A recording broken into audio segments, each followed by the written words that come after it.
Today on TimesCast, a bomb kills at least 25 people in a densely populated neighborhood in Syria's capital. The U.S. economy adds 200,000 new jobs in December, raising hopes for an economic recovery. A bomb tore through a crowded neighborhood in Damascus today, killing at least 25 people and wounding 46 more.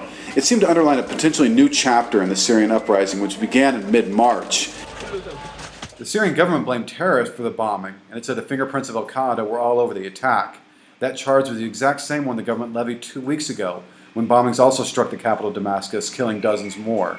But some dissident figures and groups opposed to President Bashar al-Assad have suggested that the government itself carried out the attacks as a way to sully the image of the opposition.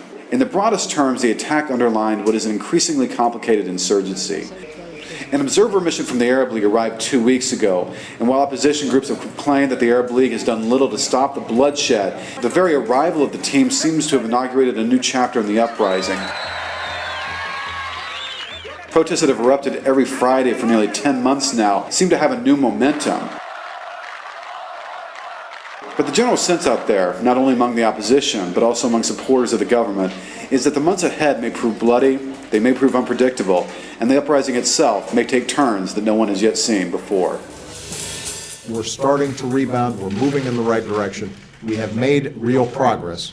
Now's not the time to stop. The Labor Department announced on Friday that employers added 200,000 jobs in December. This was a final glass half full moment for the economy in that we have been watching jobs sort of bump along at a steady but uninspiring rate of between 100 and 150,000 jobs. And to finally see employers bumping up to 200,000 gave people more hope. Certainly in this political campaign season when all the candidates are pounding and pounding and pounding on the economy. I will go to work to get America back to work. This slightly changes the landscape. Bright spots have been manufacturing, and while that was tapering off a little bit in the fall, it seems to have come back in December, so that's a good sign. This is something that has come up on the campaign trail in Iowa. Rick Santorum talked a lot about manufacturing and even proposed that he would levy 0% corporate taxes on companies that bring back factories from overseas. And so when Republican purists say to me, well, why are you treating manufacturing different than retail?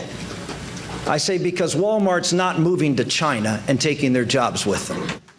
Whether that would create as many jobs as he thinks it would is up for questioning, given that a lot of the jobs that have been lost in manufacturing over the past decade have to do with automation rather than jobs going overseas. Despite the good news in December, this is inevitably going to be a big topic for the campaign trail. Unemployment is still at 8.5%. There's still more than 13 million people out of work. So there's still going to be a lot of talk of how we can spur the economy to grow and for employers to add more jobs.